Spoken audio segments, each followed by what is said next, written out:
Hello, Namaste. Welcome to my YouTube channel. आज हामी taxation अन्तर्गत बिजनेस एन्ड इन्भेस्टमेन्ट इन्कम एसेसमेन्टसँग सम्बन्धित लेक्चर 3 पार्ट 2 टियु एक्जामको क्वेसन अन्तर्गत रहेर के गर्नेछौँ डिस्कसन गर्नेछौँ, जसको लागि हामीले टियु एक्जाम 2075 मा सोधिएको प्रिभियस थर्ड इयरलाई सोधिएको क्वेसनलाई के गरेका छौँ हामीले लिएका छौँ। जुन यो क्वेसनलाई चाहिँ के गरिएको छ भने अब 2077 मा एक्जाम एपियर गर्ने स्टुडेन्टलाई बेसिस बनाएर फाइनान्स एक्ट जसले चाहिँ के गर्छ 77 को एक्जाम चाहिँ के गर्छ एपियर गर्छ, जुन चाहिँ एकाडेमिक इयर के हुन्छ 76 77 मा चाहिँ स्टडी गरेको हुन्छ, उसले चाहिँ जुन एक्जाम दिनुपर्ने हुन्छ ट्याक्सको लागि खाली क्याल्कुलेसन र केही प्रोभिजनहरुमा चाहिँ के हुन्छ रेटहरुमा चाहिँ फरक पर्न सक्छ। यो चाहिँ त्यसैले यो फाइनान्स एक्ट चाहिँ हामी के बेसिसमा गर्छौं एक्जाम 2077 मा एपियर गर्नेहरुको लागि फाइनान्स एक्ट 2075 को बेसिसमा रहेर के गर्छौं हामी डिस्कसन गर्छौं। हामीलाई क्वेशन के गरेको छ इन्कम स्टेटमेन्ट अथवा ट्रेडिङ अकाउन्ट अनि प्रॉफिट एन्ड लस अकाउन्ट को इन्फर्मेसन के गरेको छ हामीलाई अवेलेबल गरेको छ। त्यसको आधारमा हामीलाई केही एडिशनल इन्फर्मेसन अथवा following information consider while calculating the computation of assessable income from business, assessable income from investment, taxable income and tax liability भनेर चाहिँ दिएको छ, जस अन्तर्गत म खाली एडिशनल कुराहरु मात्र भन्छु। Opening and closing stock at over valued at 10% above the cost price भनेको छ। माथि दिएको चाहिँ केमा रहेछ कस्ट प्राइस रहेछ, त्यो चाहिँ दुवै के भएको छ रे ओभर भ्यालुएसन भएको छ। भन्नुको अर्थ यो चाहिँ कतिमा छ 110 मा छ, नर्मल भ्यालु चाहिँ कतिमा हुने भयो 100 मा हुने भयो। त्यस्तै गरेर ओपनिङ स्टक पनि कतिमा छ 110 मा छ, यसलाई पनि कतिमा ल्याउनु पर्यो नर्मल भ्यालु 100 मा ल्याउनु पर्ने हुन्छ। त्यस्तै sundry received includes rupees 15,000 as refund of income tax भनेको छ।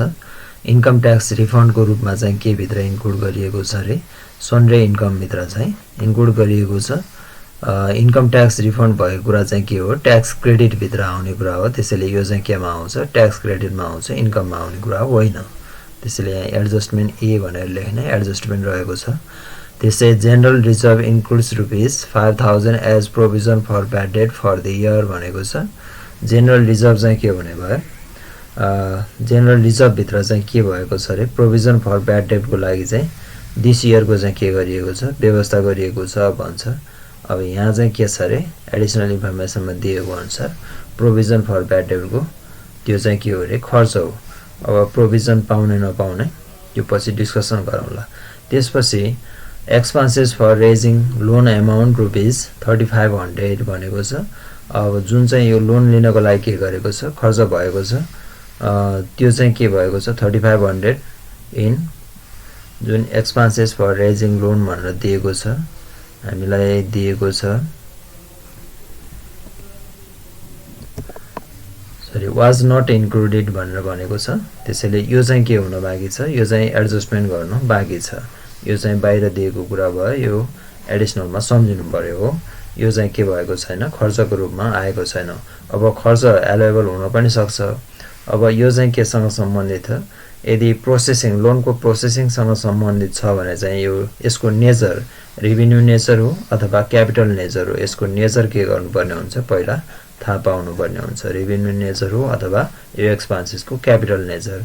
रेभिन्यू नेचरको भए चाहिँ के हुन्छ त्यो इन्कम इयर अथवा त्यो इन्डिभिजुअलको चाहिँ व्यक्तिको के हुन्छ त्यो भित्र एक्सपेन्सेस के गर्न पाउँछ अवेलेबल डिडक्सनमा आउँछ, त्यो हामी पछि डिस्कसन गरौँला। त्यसपछि अर्को रहेको छ legal expenses included rupees 4,000 for the income tax appeal भनेको छ। लिगल एक्सपेन्सेस चाहिँ के को लागि एपिल गरेको अमाउन्ट इन्क्लुड भएको छ भन्छ इन्कम ट्याक्सको लागि एपिल गरेको। अब इन्कम ट्याक्ससँग सम्बन्धित खर्च चाहिँ त्योसँग सम्बन्धित भएको लिगल एक्सपेन्सेस घटाउन पाउने नपाउने भन्ने कुरा चाहिँ थाहा पाउनु पर्यो। तर यहाँ चाहिँ के छ एडिशनल इन्फर्मेसनमा दिएको अनुसार यहाँ एडजस्टमेन्ट छ, नर्मल लिगल एक्सपेन्सेस होइन। त्यो इन्कम ट्याक्सको एपिलसँग के छ सम्बन्धित रहेको छ। त्यो एपिल चाहिँ के हो भन्छ, against the tax officer, tax officer विरुद्ध के गरिएको हो त्यो चाहिँ भएको खर्च हो भनेको छ। And ₹3000 for defending the title of the business assets भन्छ। यो चाहिँ के छ, व्यवसायको टाइटलसँग सम्बन्धित छ। अब यो व्यवसायको टाइटलसँग सम्बन्धित र अर्को चाहिँ के छ, इन्कम ट्याक्स कुन चाहिँ इलिजिबल हुन्छ कुन चाहिँ हुँदैन भन्ने कुरा चाहिँ हामी पछि डिस्कसन गर्नेछौँ। अनि त्यस्तै अर्को रहेको छ depreciation on assets including computer ₹25,000 has been charged above and include under the reserve for income tax। जुन चाहिँ रिजर्भ फर इन्कम ट्याक्स भनेर चाहिँ यहाँ के गरिएको छ, छुट्याइएको छ। त्यसमा चाहिँ के इन्क्लुड गरिएको छ रे, यहाँ डिप्रिसिएसनको अमाउन्ट पनि के गरिएको छ, इन्क्लुड गरिएको छ। डिप्रिसिएसन अब यो चाहिँ एलाइबल डिप्रिसिएसनसम्मको हो, इन्क्लुडिङ कम्प्युटर सहितको हो भन्छ। त्यसैले अरू इन्फर्मेसन नभएकोले यसलाई नै के गर्न पनि सकिन्छ, इलिजिबल गर्न पनि सकिन्छ। अरू इन्फर्मेसन हामीलाई हेर्दैछौँ के छ हो। त्यसैले यहाँ डिप्रिसिएसन चाहिँ के भित्र रहेछ, रिजर्भ फर इन्कम ट्याक्स भन्ने जुन प्रोभिजन छुट्याएको छ त्यही भित्र छ अरे। अनि त्यसपछि अर्को कुरा यहाँ थाहा पाउनुपर्ने भन्छ pollution control cost ₹2,50,000 were not included in the above भन्छ। यो चाहिँ माथि चाहिँ के गरिएको छैन, यो चाहिँ इन्कम स्टेटमेन्टमा समावेश गरिएको छैन भनेको छ। त्यसैले पिसिसी चाहिँ के गर्नुपर्ने भयो, यो चाहिँ एलाइबल चाहिँ अमाउन्ट चाहिँ के गर्नुपर्ने देखिन्छ, यो चाहिँ डिडक्सन लिनुपर्ने देखिन्छ। अब पिसिसी निकाल्नको लागि के को आधारमा निकालिन्छ भन्ने बारेमा हामी पछि डिस्कसन गर्नेछौँ क्वेसन सोल्युसन गर्दा नै। त्यस्तै अर्को दिएको छ purchase includes ₹8,000 paid to supplier in cash भनेको छ। पर्चेज भित्र चाहिँ के छ अरे, 8,000 paid to supplier in cash. यो 8,000 होइन 80,000 हो, यो चाहिँ मिस्टेक भएछ। Purchase includes ₹80,000 paid to supplier in cash हो। क्यासमा चाहिँ के गरेको छ, सप्लायरलाई चाहिँ पेड गरेको छ। कति टर्नओभर भएको व्यवसायले चाहिँ के छ, कतिसम्म चाहिँ ब्याङ्कबाट ट्रान्जेक्सन गर्नुपर्छ भन्ने, कतिसम्म चाहिँ क्यासमा चाहिँ ट्रान्जेक्सन गर्न पाउँछ भन्ने लिमिटेसनले यो खर्च चाहिँ के गर्ने भन्ने कुरा चाहिँ पछि डिस्कसनको विषय हुनेछ। तर के भित्र छ भन्ने कुरा थाहा हुनु पर्यो। पर्चेज भित्र चाहिँ के रहेछ, एउटा एडजस्टमेन्ट छ भन्ने कुरा थाहा हुनु पर्यो। त्यस्तै अर्को दिएको छ डोमेस्टिक एक्सपेन्सेस इन्क्लुड ₹40,000। अनि यो डोमेस्टिक एक्सपेन्सेस भित्र जुन रहेको छ यो दिएको छ, यसमा पनि एडजस्टमेन्ट छ। एडजस्टमेन्टमा चाहिँ के छ भन्छ, डोनेसन दिएको छ भन्छ, donation to pay to the public school अथवा ट्याक्स एक्जिम्ट अर्गनाइजेसन रहेछ।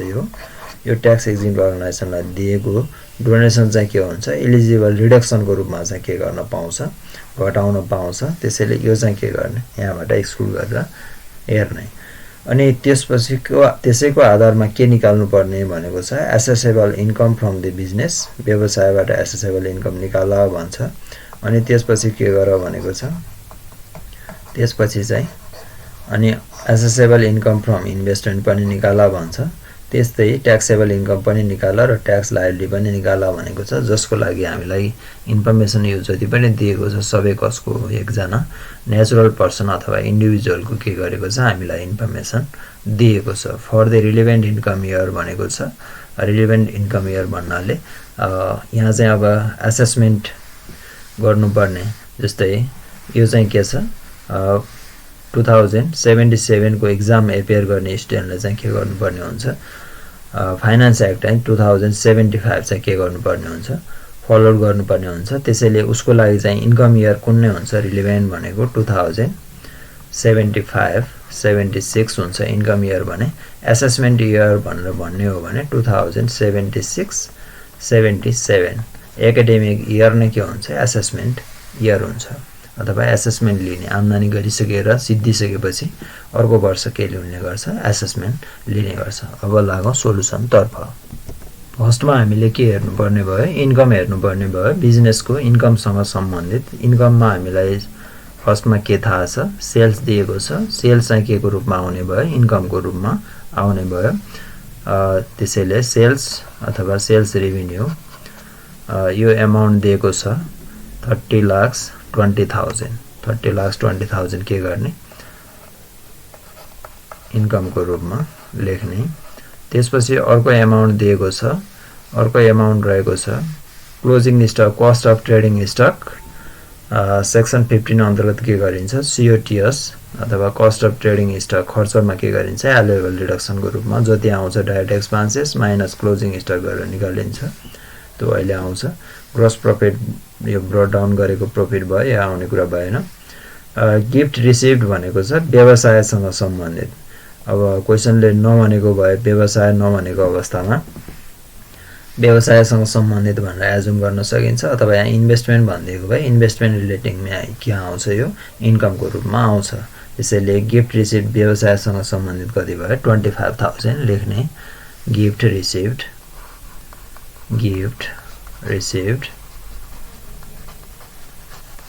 बिजनेससँग रिलेटेड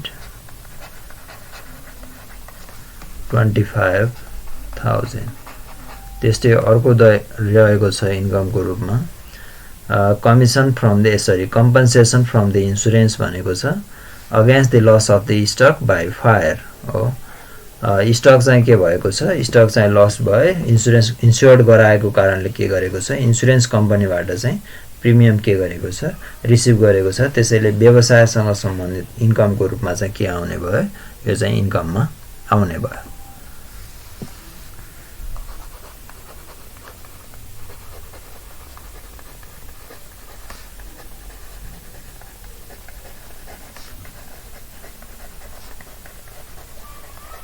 इन्सुरेन्स अमाउन्ट चाहिँ दिएको छ यो अमाउन्ट रहेको छ 2 लाख रुपैयाँ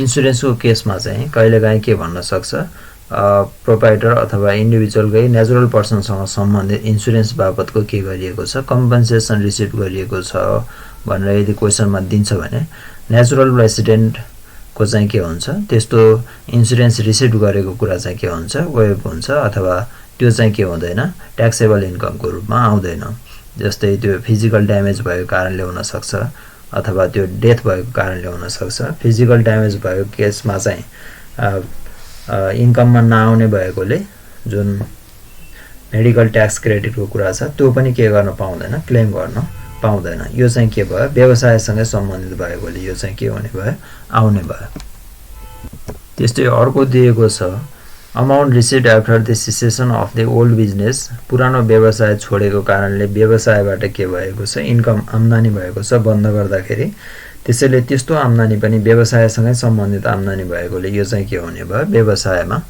इन्कमको रूपमा आउने भयो त्यसैले receive from the old business cessation भनेर चाहिँ कतिले आउनु पर्यो इन्कममा 45,000 आउने भयो त्यस्तै अर्को इन्कमको रूपमा रहेको छ सनरे रिसिभ भनेको छ सनरे रिसिभमा एडजस्टमेन्ट रहेको छ अथवा एडिसनल इन्फर्मेसनमा केही भनेको छ जस्तै यहाँ भन्छ सनरे received include rupees 15,000 as a refund of income tax चाहिँ के को रूपमा आउँछ ट्याक्स क्रेडिटको रूपमा आउँछ लास्टमा चाहिँ ट्याक्स पेएबल निकाल्ने हो भने रिफन्ड अफ इन्कम ट्याक्स चाहिँ त्यहाँ के गर्न नबिर्सने लेस गर्न नबिर्सने त्यसैले यहाँ चाहिँ कति आउने भयो यो सनरे रिसिप्टमा 1,10,000 माइनस 15,000 के हुने भयो इन्कमको रूपमा आउने भयो त्यसैले यहाँ हुने भयो सनरे इन्कम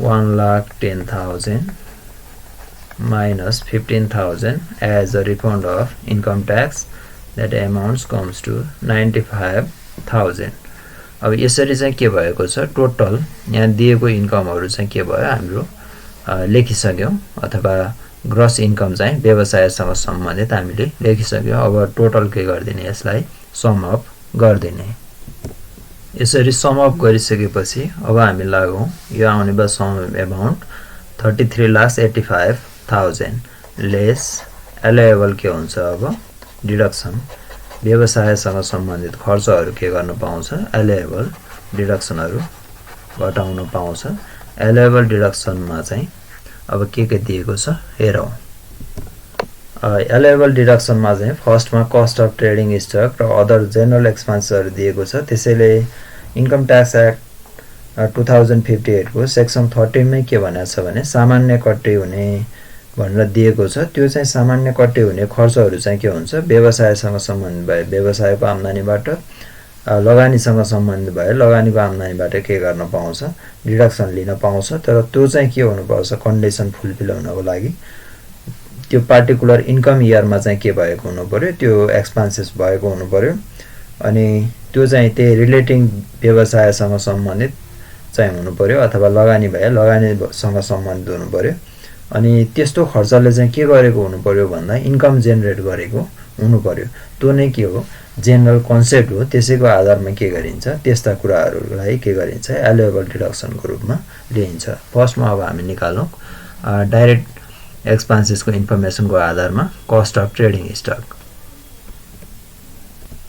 अब कस्ट अफ ट्रेडिङ स्टक निकाल्नको लागि ओपनिङ स्टक के गर्नुपर्ने भयो, एड गर्नुपर्ने भयो। यो 100 यसमा भनेको छ। ओपनिङ स्टक र क्लोजिङ स्टक चाहिँ के भएको छ भनेको छ, ओभर भ्यालुड भएको छ भनेर दिएको छ। त्यसैले त्यसलाई के गर्नु पर्यो, त्यसलाई चाहिँ एक्चुअल भ्यालुमा ल्याउन नर्मल भ्यालु चाहिँ त्यसको निकाल्नु पर्ने हुन्छ। त्यसैले 110 ले डिभाइड गर्ने दुवैमा, ओपनिङ र क्लोजिङमा, अनि 100 ले मल्टिप्लाई गरेर राख्ने। त्यस्तै पर्चेज एक्सपेन्सेस भयो त्यो पनि एड गर्ने, क्लोजिङ स्टकलाई माइनस गर्ने, अरू सबै ओपनिङ स्टक एड, वेजेसलाई के गर्ने, एड गर्ने।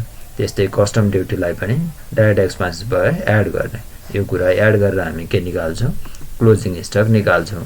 त्यसैले ओपनिङ स्टक 1,50,000 दिएको थियो, त्यो भनेको 110 हुने भयो भने 100 भनेको चाहिँ कति हुने भयो निकाल्ने। यो निकाल्दा कति आउँछ भने 1,36,364 रुपिज आउँछ। त्यस्तै पर्चेज निकाल्ने। पर्चेजमा चाहिँ के भनेको छ, एडिसनल इन्फर्मेसनमा भने पर्चेजभित्र चाहिँ के इन्क्लुड गरिएको छ भनेर दिएको थियो हामीलाई, यहाँ दिएको थियो। यसमा चाहिँ के दिएको छ भने purchase includes rupees 80,000 paid for to the supplier in cash भनेर चाहिँ के गरेको छ, हामीलाई इन्फर्मेसन दिएको छ हो। त्यसैले अब क्यास पेड गरेको केसमा चाहिँ के हुन्छ भन्ने कुरा चाहिँ के हुनु पर्यो, हामीलाई थाहा हुनु पर्यो। इन्कम ट्याक्स एक्ट 2058 को सेक्सन 21 मा चाहिँ के भनेको छ भने वार्षिक चाहिँ के हुने, 20 लाख भन्दा बढीको कारोबार हुनेले चाहिँ के गर्न पाउँछ, एउटा आय वर्षमा एक पटकमा 50,000 भन्दा बढीको नगद भुक्तानी गरेमा चाहिँ के गर्न पाउँदैन, त्यस्तो खर्चहरू चाहिँ के गर्न पाउँदैन, एक्सपेन्सेस चाहिँ डिडक्सन अथवा घटाउन पाउँदैन। त्यसैले यहाँ चाहिँ के देखियो, कारोबार चाहिँ यहाँ यसको कति भएको छ, वार्षिक कारोबार 30,20,000 सेल्सलाई हेरिन्छ। 30,20,000 को के गरिएको छ, वार्षिक कारोबार गरेको छ, अथवा कारोबार भन्नाले आम्दानीलाई बुझाउँछ। यहाँ सेल्स मात्रै हेर्दा पनि के छ, यसको आम्दानी 30,20,000 पुगेको छ। त्यसैले उसले चाहिँ के गर्न नपाउने भयो, वर्षमा 50,000 भन्दा बढीको चाहिँ के गर्न नपाउने भयो, उसले भुक्तान गर्न नगदमा नपाउने देखिन्छ। त्यसैले इलिजिबल कामकै लागि अथवा पर्चेज अफ गुड्सकै लागि भए तापनि 80,000 उसले के गर्न पाउँदैन, डिडक्सन गर्न पाउँदैन। त्यसैले त्यो एमाउन्टलाई के गर्नु पर्यो, त्यहाँ घटाउनु पर्यो। अनि नोटमा चाहिँ किन नपाएको भनेर त्यो कुरा उल्लेख गरिदिनु पर्छ। त्यसैले यहाँ वेजेसमा चाहिँ कति हुने भयो, यो टोटल वेजेस एमाउन्ट चाहिँ कति दिएको छ, पर्चेज एमाउन्ट चाहिँ कति दिएको छ, 12 लाख दिएको छ पर्चेज एमाउन्ट। त्यसमा चाहिँ के गर्नु पर्यो, 80,000 चाहिँ not eligible for the deduction भनेकोले के गर्नु पर्यो, 80,000 चाहिँ घटाउनु पर्यो। यो डिडक्सन गर्दा 11,20,000 आउने भयो। त्यस्तै वेजेसको केसमा एडजस्टमेन्ट केही पनि छैन। वेजेस कति दिएको छ अमाउन्ट, वेजेस दिएको छ अमाउन्ट 4,50,000। यो के गर्ने, एड गर्ने। अनि त्यस्तै कस्टम ड्युटी बाबतको एक्सपेन्सेस छ पर्चेजसँग रिलेटिङ 1 लाख रुपिस दिएको छ, त्यसलाई पनि एड गर्ने। अनि क्लोजिङ स्टक 80,000 दिएको छ, त्यो पनि ओभर भ्यालुड भएको छ भन्छ क्वेसन अनुसार। त्यसैले नर्मल भ्यालु 100 मा ल्याउँदा यो एमाउन्ट हुन्छ 72,727। यसरी क्लोजिङ स्टकलाई चाहिँ के गर्ने, लेस गर्ने, किनकि यो सोकल्ड इन्कम हो। त्यसैले सबै सम अप गर्दा चाहिँ कति आउने भयो, 17,33,637 आउँछ। त्यसैले के हुने भयो, वर्किङ नोटमा 80,000 चाहिँ के गर्न नपाएको, डिडक्सन लिन नपाएको अथवा खर्च लेख्न नपाएको कारण चाहिँ के हो भने the individual having annual turnover more than rupees 20 lakh is not eligible for deduction under section 21 हो। यो चाहिँ के छ, यो चाहिँ यस्तो अवस्था छ भने चाहिँ के हुन्छ, त्यसैले 20 लाख भन्दा बढीको चाहिँ के हुने, वार्षिक कारोबार गर्नेले चाहिँ 50,000 भन्दा बढीको के गर्छ, भुक्तानी नगदमा गर्छ भने त्यस्तो अवस्थामा त्यस्तो रकम चाहिँ के गर्न पाउँदैन, इलिजिबल एमाउन्टको रूपमा चाहिँ घटाउन पाउँदैन। Is not eligible for deduction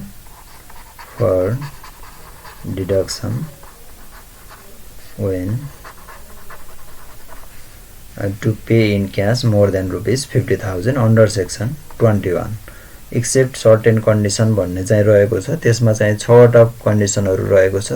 जस्तै नेपाल सरकार अथवा नेपाल सरकारको स्वामित्वमा रहेका संस्थानहरुलाई के गरेको, भुक्तानी गरेको, अनि बेसिक एग्रिकल्चरसँग सम्बन्धित पेमेन्ट हुन सक्छ, अनि त्यस्तै रिटायरमेन्ट बेनिफिटको केसहरु हुन सक्छ, बैंकिङ सेवा प्रोभाइड नहुने ठाउँहरुमा उपलब्ध पेमेन्ट गरेको हुन सक्छ, बैंकिङ कारोबार नभएको दिनमा चाहिँ गरिएको भुक्तानी हुन सक्छ, अनि त्यसपछि बैंकिङ कारोबार नभइकन नगदमा नै के गरेको बैंक खातामा चाहिँ भुक्तानी गरिएको, अथवा त्यो अवस्थामा चाहिँ के छ भने अब वरिपरि के छ 10 किलोमिटरसम्म कुनै बैंक तथा वित्तीय संस्था रहेको अवस्था छैन भने त्यस्तो अवस्थामा बैंकिङ सेवा उपलब्ध नभएको स्थानमा गरिएको कारोबार भने के हुनेछ, इलिजिबल हुनेछ।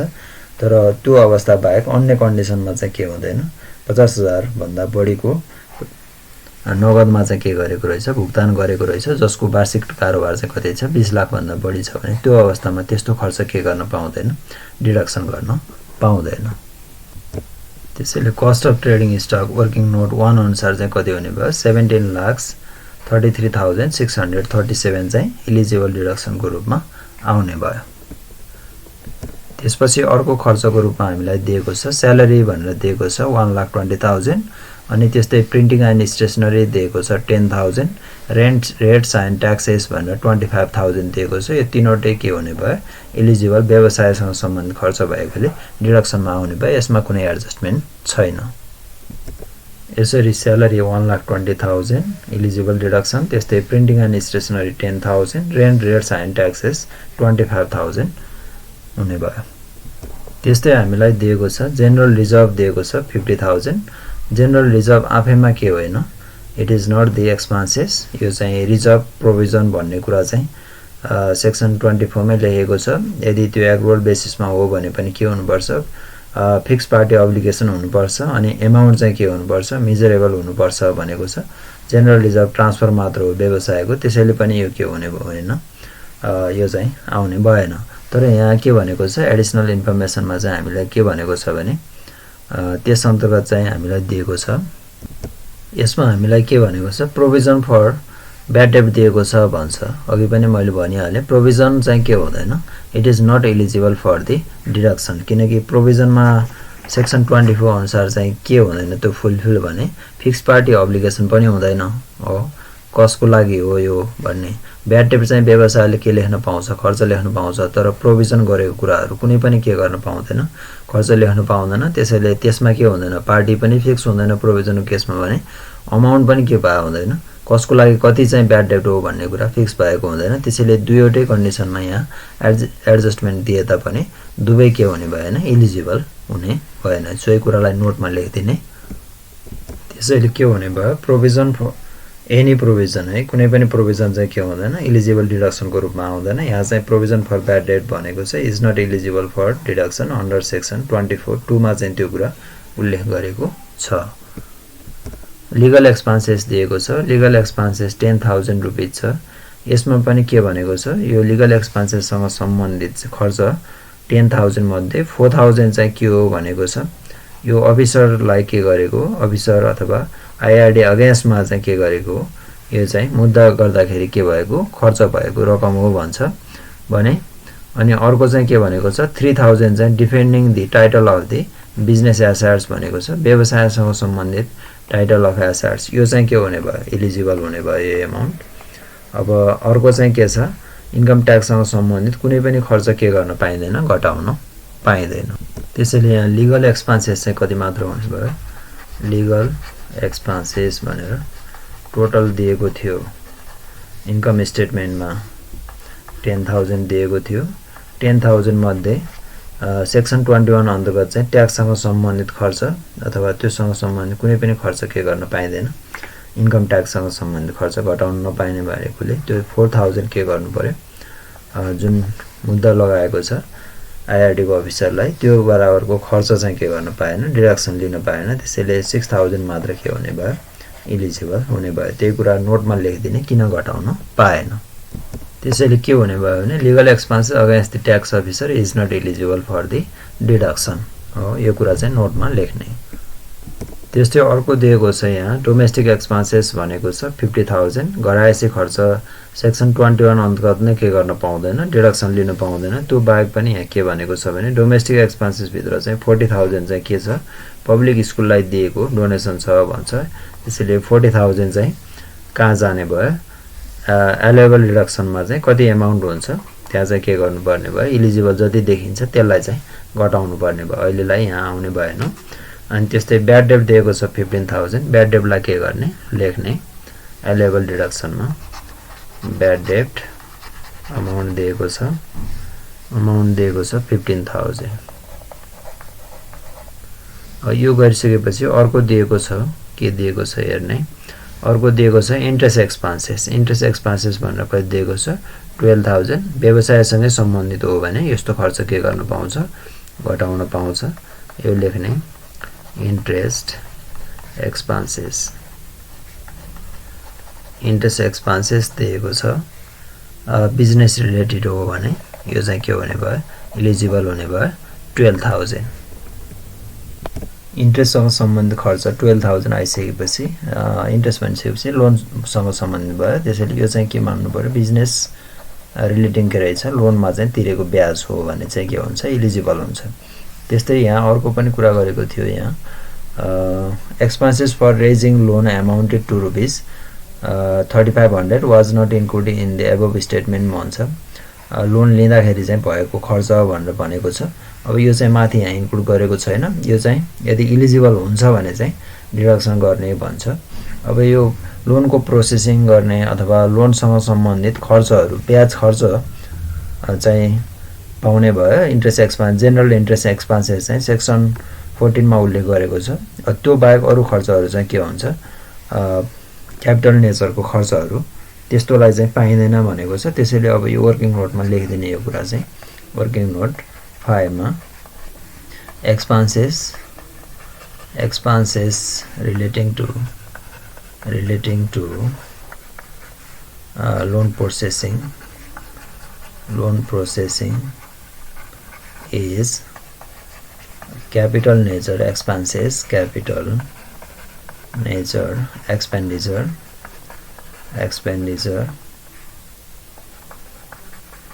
So it is not eligible for deduction. यो चाहिँ के गर्न पाइँदैन, क्यापिटल नेचरको हुने भएकोले यस्तो किसिमको खर्चहरू, ब्याज खर्च मात्र के हुन्छ, रेभिन्यू नेचरको हुन्छ र पाइन्छ। सेक्सन 14 अन्तर्गत 14 को पनि 1 इलिजिबल फर डिडक्सन नहुने भयो। अन्डर सेक्सन यो चाहिँ 21 मै भनेको कुरा हो। 21 को 3 मा चाहिँ के गरेको छ, यस्तो कुरा उल्लेख गरेको छ। त्यसपछि अर्को हामीलाई दिएको छ information, penalty for violating rules and regulation भनेर दिएको छ। यो पनि अन्डर सेक्सन चाहिँ 21 अन्तर्गत चाहिँ के हुन्छ, it is not eligible for deduction. Section 21 मा के भनेको छ भने कुनै पनि देशको सरकार अथवा नेपाल सरकार भनौँ, नेपाल सरकार तथा सोको कुनै नियम विनियमको चाहिँ उल्लङ्घन गरेमा चाहिँ के हुन्छ भने गरे बापत जति पनि जरिवाना बुझाउँछ त्यो चाहिँ के हुँदैन, ल चाहिँ भायोलेट गरे बापत एडमिनिस्ट्रेटिभ टाइपको होइन कि बुझाउँदाखेरि कहिलेकाहीँ इलेक्ट्रिसिटीको बिल हुन्छ, टेलिफोनको बिल हुन्छ, जस्तै 15 गते बुझाउने भनेकोमा 20 गते बुझाउने, त्यस्तो टाइपको चाहिँ के भयो, त्यो ल चाहिँ भायोलेसन गरेको होइन। जुन चाहिँ ल नै के गरेको हुन्छ, मातहतको नेपाल सरकार मातहतका जति पनि नियमहरू उल्लङ्घन गरे बापत त्यो पेनाल्टी तिरेको हुन्छ, त्यस्तो खर्च चाहिँ के गर्न पाइँदैन, डिडक्सन लिन पाइँदैन। यसलाई पनि नोटमा लेखेर छोडिदिने, डिडक्सन नपाइने। Penalty for violating rules and regulation is not eligible for deduction under section, यो पनि कति नै भयो, 21 अन्तर्गत नै के भयो, 21 को 1 अन्तर्गत चाहिँ के भयो, यो चाहिँ घटाउन नपाउने खर्च भयो। यो भइसकेपछि त्यस्तै अर्को इन्फर्मेसन हामीलाई दिएको छ, यहाँ दिएको छ रिजर्भ फर इन्कम ट्याक्स भनेर दिएको छ। इन्कम ट्याक्सको रिजर्भ चाहिँ 35,000। त्यही अन्तर्गत चाहिँ हामीलाई एडिसनल इन्फर्मेसनमा के भनेको छ, depreciation on assets including computer ₹25,000 has been charged above and included under the reserve for income tax। त्यो चाहिँ के छ, डिप्रिसिएसन अमाउन्ट यही भित्र चाहिँ के गरिएको छ भन्छ, इन्क्लुडिङ कम्प्युटर भनेकोले चाहिँ के भने भयो, यो जुन यहाँ भित्र आइसकेको छ यो चाहिँ अमाउन्ट चाहिँ के भने भयो, depreciation on assets including computer भनिदिएकोले 25,000 चाहिँ के नै रहेछ, इलिजिबल डिप्रिसिएसन अथवा डिप्रिसिएसन एलाउन्सेस नै क्यालकुलेटेड कति नै रहेछ भनेर बुझ्नु पर्यो। एज पर इन्कम ट्याक्स 25,000 नै भनेर बुझ्नु पर्यो। अब यदि अन्यथा चाहिँ यहाँ हामीलाई पर्चेज अफ कम्प्युटर भनेर पनि दिएको छ। पर्चेज अफ कम्प्युटर चाहिँ के भयो, क्यापिटल नेचरको एक्सपेन्डिचर भयो। अब यो पर्चेजको एजम्सन गर्ने भयो। अब यो ब्लक चाहिँ कतिमा पर्छ, खासमा चाहिँ बीमा पर्छ। ब्लक बीको रेट चाहिँ कति हुन्छ, 25% हुन्छ। यदि त्यो इन्क्लुडिङ नभनेको भए चाहिँ के हुन्थ्यो भने यस्तो कुरा चाहिँ जस्तै डिप्रिसिएसन कति हुन्छ, 6,250 रुपिज चाहिँ के हुन्थ्यो, 25% को दरले गर्दा चाहिँ सरी 12,500 चाहिँ के हुने थियो, यसको डिप्रिसिएसन चाहिँ अमाउन्ट चाहिँ आउने थियो। तर यहाँ इन्क्लुडिङ डिप्रिसिएसन भनेकोले यो नै के रहेछ, इलिजिबल रहेछ भनेर चाहिँ हामीले के गर्छौँ, अब एलाइबल डिप्रिसिएसन डिडक्सनमा लेख्छौँ। त्यसैले एलाइबल डिप्रिसिएसन कति हुने भयो, 25,000 हुने भयो, जुन हामीलाई दिएकै छ, इन्क्लुडिङ भनेर दिएको छ। त्यस्तै हामीलाई के दिएको छ, अडिट फी भनेर दिएको छ 30,000। अनि त्यस्तै मिसलेनियस भनेर कति दिएको छ, 15,000। दुवै इलिजिबल एक्सपेन्सेसको रूपमा हामी के गर्छौँ, अब डिडक्सन गर्छौँ। यसमा दियो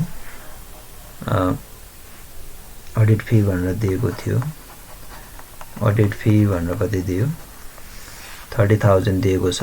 त्यो पनि के भयो, इलिजिबल फर डिडक्सन भयो। त्यस्तै अर्को चाहिँ के दिएको छ, मिसलेनियस एक्सपेन्सेस भनेर दिएको छ। मिसलेनियस एक्सपेन्सेस अमाउन्ट दिएको छ 15,000। यसमा एडिसनल इन्फर्मेसन केही पनि छैन। यो सबै चाहिँ के हुने भयो, यो गरिसकेपछि यो टोटल सम अप गर्ने, यति नै हामीलाई इन्फर्मेसनमा दिएको डिडक्सन गर्नुपर्ने अमाउन्टहरू। यसलाई के गर्ने, सबैलाई चाहिँ सम अप गर्ने, एलाइबल डिडक्सन फ्रम द बिजनेस। यो सम अप गर्दा चाहिँ कति आउँछ भने 19,91,637 रुपिज चाहिँ आउँछ।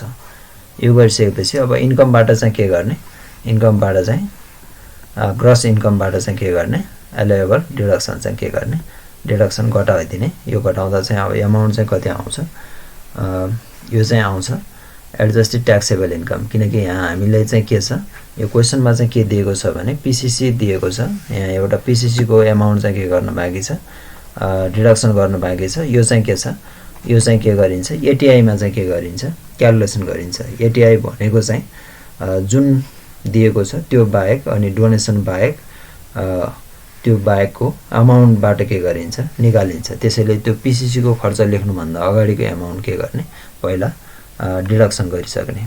त्यसैले यो डिडक्सन गर्दा चाहिँ के आउने भयो, ATI adjusted taxable income from business आउँछ, business before PCC and R and D. अब यदि बिजनेस लसेस दिएको छ भने बिफोर बिजनेस लस लेख्ने। अब लस एडजस्ट गरिसकेपछि बल्ल के आउँछ, फर पिसिसी एन्ड आरएनडी आउँछ। यो चाहिँ पिसिसी एन्ड आरएनडी। अब यसमा चाहिँ पिसिसी मात्र दिएको छ, त्यसैले पिसिसी मात्र लेख्दा पनि हुन्छ। यो एमाउन्ट हुने भयो 13,93,000, 13,93,363 रुपिज हुन्छ। अब यसको लागि चाहिँ के गर्छौँ, यसमा चाहिँ लेस एलाइबल पिसिसी चाहिँ के गर्छौँ, हामी डिडक्सन गर्छौँ। एलाइबल पिसिसी, एलाइबल पिसिसीको रुल चाहिँ के छ, actual PCC, actual PCC. Actual PCC हामीलाई कति दिएको थियो यो क्वेसनमा, 2,50,000 भनेर दिएको थियो। अनि अर्को चाहिँ के छ रुल्स, और 50% अफ एटिआई भन्ने छ।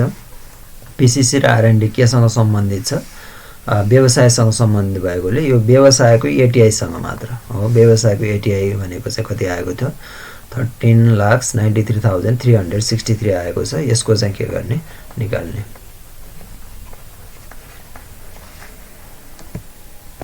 त्यसैले 50% अफ एटिआई को गर्दा चाहिँ कति आउने भयो, 6,96,682 आउँछ। यो दुईवटा मध्ये एक्चुअल र 50% of ATI whichever is lower is eligible for the deduction PCC and R and D भनेको छ। जुन सेक्सन चाहिँ 17 र 18 सेक्सन 17 मा पीसीसी को बारेमा भनेको छ अनि त्यसपछि 18 मा एटीआई को बारेमा चाहिँ विस्तृत जानकारी चाहिँ माथिको आई लिंक बटनमा क्लिक गरेर हेर्न सक्नुहुनेछ। यसरी के आउने भयो यो दुईवटा 13,93,000 एटीआई फ्रम बिजनेसबाट चाहिँ के घटाइसकेपछि एलोएबल चाहिँ पीसीसी अमाउन्ट घटाइसकेपछि आउने अमाउन्ट नै के हुन्छ एसेसेबल इन्कम फ्रम बिजनेस आयो। त्यसपछि हामीलाई के निकाल्नु पर्ने छ अर्को एसेसेबल इन्कम फ्रम इन्भेस्टमेन्ट पनि के गर्नुपर्ने छ क्यालकुलेसन गर्नुपर्ने छ। इन्भेस्टमेन्ट क्वेशनमा हामीलाई एउटा मात्र दिएको छ इन्भेस्टमेन्टको item gain on sale of share भनेको छ शेयरमा के गरेको छ लगानी गरे बापत त्योबाट चाहिँ के गरेको छ बिक्री गर्दाखेरि फाइदा गरेको छ भनेर 2 लाख रुपैयाँ के गरेको छ हामीलाई दिएको छ। यो फाइदा चाहिँ कसले गरेको नेचुरल पर्सन इन्डिभिजुअलले चाहिँ के गरेको छ यो फाइदा गरेको छ। त्यसैले अब यहाँ लेख्नु पर्ने भयो gain on sale of share gain on sale of shares योसँग सम्बन्धित खर्च एलोएबल रिलेटिङ एक्सपेन्सेस छ भने चाहिँ के गर्ने इलिजिबल अमाउन्ट चाहिँ घटाउने अनि प्रिभियस इयरको के छ अनरिकभर यहीसँग सम्बन्धित के छ इन्भेस्टमेन्टसँग सम्बन्धित लसेसहरू छ भने चाहिँ के गर्ने डिडक्सन गर्ने। अब यसमा केही दिएको छैन त्यसैले टोटल कति नै हुने भयो 2 लाख रुपैयाँ नै हुने भयो। टोटल सम अप गरेर आएको नै के हुन्छ देयरफोर एसेसेबल इन्कम अथवा टोटल एसेसेबल इन्कम यो भनेको चाहिँ ए र बी अथवा बिजनेस र इन्भेस्टमेन्ट यहाँ दुईवटा मात्र छ इम्प्लोइमेन्ट छैन। हो यो दुईवटा जोड्दा चाहिँ कति आउने भयो 13,43,363। अब डोनेसन चाहिँ पब्लिक स्कुल अथवा ट्याक्स एजेन्ट अर्गनाइजेसनलाई रहेछ 40,000 जुन चाहिँ के भनेको छ डोमेस्टिक एक्सपेन्सेस भित्र चाहिँ इन्क्लुड गरिएको छ भनेर जुन एडिसनल इन्फर्मेसनमा दिएको थियो त्यसैको आधारमा एक्चुअल अमाउन्ट भयो 40,000 अनि 5% अफ एटीआई भन्ने छ। एटीआई भन्नाले बिजनेस प्लस इन्भेस्टमेन्ट दुवैको के हो सम अफ एटीआई हो। बिजनेसको एटीआई भन्नाले चाहिँ ATI for PCC and R and D भन्ने बुझ्नुपर्छ जुन चाहिँ यहाँ निकालिएको छ। पीसीसी एन्ड आरएनडी को लागि बिजनेस एटीआई भनेको चाहिँ यहाँ कति रहेको थियो 13,93,363 रहेको थियो। त्यसमा के गर्ने इन्भेस्टमेन्टको एटीआई भन्नाले एसेसेबल इन्कम नै एटीआई रहेको छ त्यसमा अरु केही छैन। त्यसैले यो चाहिँ के गर्ने सम अप गर्ने त्यो नै के हुन्छ एटीआई फर डोनेसन हुन्छ। यसैको 5% चाहिँ के गर्ने क्यालकुलेसन गर्दा 79,650 आउने भयो। और म्याक्सिमम चाहिँ कति दिएको छ म्याक्सिमम लिमिट 1 लाख सम्म दिएको छ। त्यसैले यो तीनवटा मध्ये जुन चाहिँ कम हुन्छ भन्दा कति हुने भयो 40,000 चाहिँ उले के गर्न पाउँछ एलिजिबल डिडक्सनको रूपमा घटाउन पाउँछ। यसरी ट्याक्सेबल इन्कम बिफोर एक्जिम्सन चाहिँ कति आउने भयो 13,03,363 यो डिडक्सन गरिसकेपछि आउने भयो 40,000 डिडक्सन गर्ने एसेसेबल इन्कममा। यो गरिसकेपछि आएको अमाउन्टमा चाहिँ एलोएबल एक्जिम्सन बिफोर एक्जिम्सन आउँछ। अब एक्जिम्सनमा चाहिँ 5 वटा कुराहरु ध्यान दिनुपर्ने हुन्छ। त्यो 5 वटा कुराहरुमध्ये एउटा चाहिँ के छ रिमोट एरिया अलाउन्सेस छ। रिमोट एरिया त्यस्तै फरेन के छ फरेन अलाउन्सेस प्राप्त गरेको भए त्यस्तै अर्को के छ डिसेबलसँग सम्बन्धित एक्जिम्सन लिमिट हुन्छ त्यो चाहिँ के एक्जिम्ट लिने छ भने डिसेबल हो भने अनि त्यस्तै अर्को के छ पेन्सन इन्कम छ भने चाहिँ पेन्सन इन्कम इन्क्लुड छ भने एसेसेबल इन्कममा त्यो पेन्सन इन्कमको पनि एक्जिम्सन लिने। त्यस्तै अर्को इन्स्योरेन्समा चाहिँ हेल्थ इन्स्योरेन्स र लाइफ इन्स्योरेन्स प्रिमियम तिरेको भए त्यो सबै के गर्न पाउँछ म्याक्सिमम लिमिटसम्म चाहिँ के गर्न पाउँछ एलआइपी भए चाहिँ 25 एचआइपी भए चाहिँ 20 सम्म के गर्न पाउँछ घटाउन पाउँछ। यो छैन के त्यसैले यहाँ के आउने भयो ट्याक्सेबल इन्कम आउने भयो। तर यहाँ के सम्झिनु पर्यो ट्याक्सेबल इन्कम निकाल्दा चाहिँ यहाँ एउटा कुरा चाहिँ हामीले के लिएका छौं गेन लिएका छौं। गेन भनेको चाहिँ यो के हो क्यापिटल गेन हो। क्यापिटल गेन चाहिँ कति छ इन्भेस्टमेन्ट इन्कमको रूपमा 2 लाख रुपैयाँ आएको छ। त्यसैले अब यो चाहिँ के दिएको छ इन्डिभिजुअलको दिएकोले मिस्टर बस्नेतको चाहिँ के गर्नुपर्ने हामीले निकाल्नु पर्ने भएकोले यो चाहिँ के हुन्छ स्ल्याब अनुसार ट्याक्स लायबिलिटी क्यालकुलेसन गर्नुपर्ने हुन्छ। त्यसको लागि के गरेका छौं क्यापिटल गेनको चाहिँ के हुन्छ नर्मल ट्याक्स रेट अनुसार नै के हुन्छ जस्तै शेयर खरिदसँग सम्बन्धित भनेको छ हामी चाहिँ केलाई फलो गर्दैछौं 2075 को फाइनान्स एक्टलाई फलो गर्दैछौं। त्यो बेलामा नेचुरल पर्सन इन्डिभिजुअलको लागि चाहिँ क्यापिटल गेन ट्याक्स रेट चाहिँ कति छ भने शेयरको केसमा चाहिँ यदि लिस्टेड हो भने 7.5% चाहिँ के गरेको छ क्यापिटल गेन ट्याक्स राखेको छ। त्यसैले त्यही आधारमा के गर्नुपर्ने हुन्छ क्यालकुलेसन। त्यसैले यो 2 लाख रुपैयाँ एक्सक्लुड गर्दा चाहिँ कति आउने भयो 11,03,363 आउने भयो। अब लागौं ट्याक्स लायबिलिटी क्यालकुलेसन तर्फ। Tax liability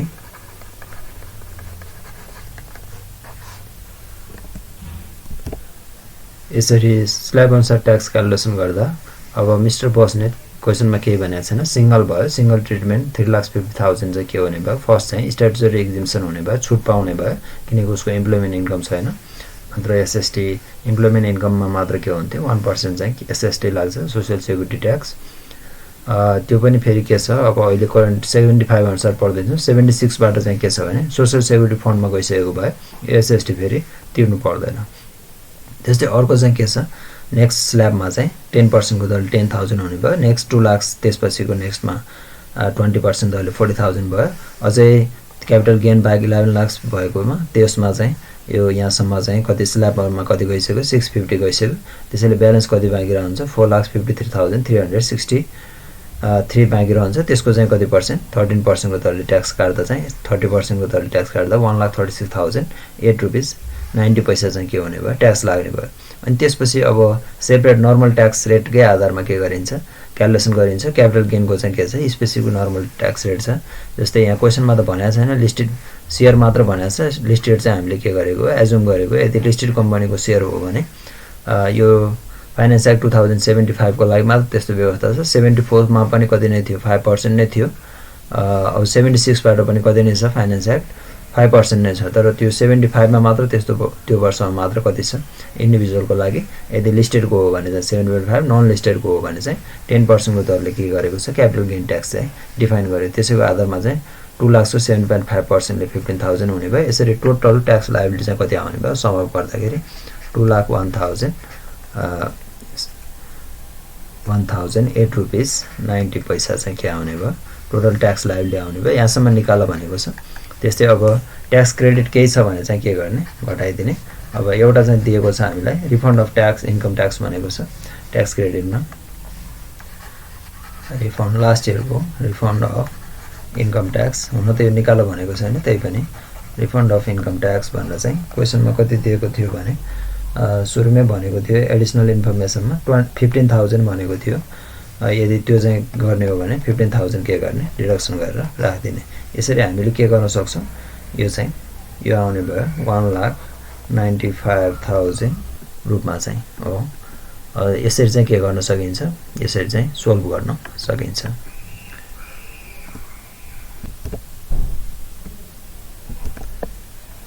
Thank you for watching my channel. Don't forget to subscribe, like, comment and share.